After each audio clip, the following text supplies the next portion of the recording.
ভোটের আগেই বড় ধাক্কা। পশ্চিমবঙ্গে আইপ্যাক বন্ধ করল সমস্ত কাজ। কর্মীদের 20 দিনের বিরতি, আর তাতেই শেষ হয়ে যাবে ভোট পর্ব। তবে কি চাপে রয়েছে তৃণমূল? পশ্চিমবঙ্গে আইপ্যাকের কাজ স্থগিত রাখার খবর ভিত্তিহীন। বিবৃতি দিয়ে দাবি করল তৃণমূল কংগ্রেস। জরুরি বৈঠকে পরামর্শদাতা সংস্থা। পশ্চিমবঙ্গে হঠাৎই বড় সিদ্ধান্ত নিল তৃণমূলের নির্বাচনী পরামর্শদাতা সংস্থা ইন্ডিয়ান পলিটিক্যাল অ্যাকশন কমিটি বা আইপ্যাক। নির্দিষ্ট কিছু আইনি বাধ্যবাধকতায় কথা উল্লেখ করে সংস্থার কর্মচারীদের ইমেইলের মাধ্যমে কাজ সম্পূর্ণ বন্ধ রাখার নির্দেশ দেওয়া হয়েছে।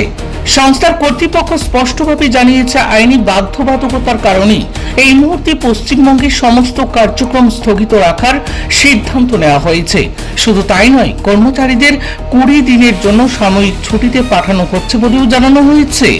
ইমেলে আইপ্যাক কর্মীদের উদ্দেশ্যে বলা হয়েছে, আইনকে আমরা শ্রদ্ধা করি এবং গোটা প্রক্রিয়ায় সম্পূর্ণ সহযোগিতা করছি। নির্দিষ্ট সময়ে বিচার মিলবে, এই বিষয়ে আমরা নিশ্চিত। পাশাপাশি কর্মীদের যে কোনো প্রয়োজনে কর্তৃপক্ষের সঙ্গে যোগাযোগ রাখার পরামর্শ দেওয়া হয়েছে এবং পরিস্থিতি স্বাভাবিক হওয়া পর্যন্ত ধৈর্য ধরার আবেদনও জানানো হয়েছে। উল্লেখ্যভাবে আগামী 11 মের পর কর্মীদের সঙ্গে পুনরায় যোগাযোগ করা হবে এবং পরবর্তী পদক্ষেপ নিয়ে বিস্তারিত আলোচনা করা হবে বলে জানানো হয়েছে। এই সিদ্ধান্তে এমন এক সময় নেওয়া হলো যখন পশ্চিমবঙ্গের বিধানসভা নির্বাচন একেবারেই দোরগোড়ায়। আগামী 23 এবং 29 এপ্রিল রাজ্যের মোট 294 খানা আসনে দুদফায় ভোট গ্রহণ অনুষ্ঠিত হওয়ার কথা রয়েছে, আর ভোটের ফল ঘোষণা হবে 4 মে।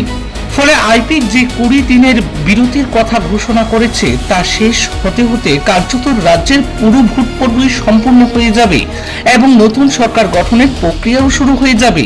এই প্রেক্ষাপটে রাজনৈতিক মহলের একাংশ মনে করছে, আইপ্যাকের এই হঠাৎ সিদ্ধান্ত শাসক দল তৃণমূল কংগ্রেসের নির্বাচনী কৌশলে বড় প্রভাব ফেলতে পারে এবং ভোটের আগে তা একটি গুরুত্বপূর্ণ ফ্যাক্টর হয়ে উঠতে পারে।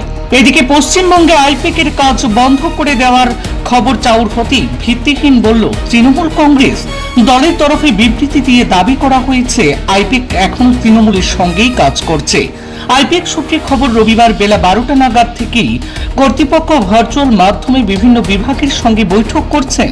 পরবর্তী পরিস্থিতিতে তাদের পরবর্তী পদক্ষেপ কি হবে তা নিয়ে আলোচনা চলছে।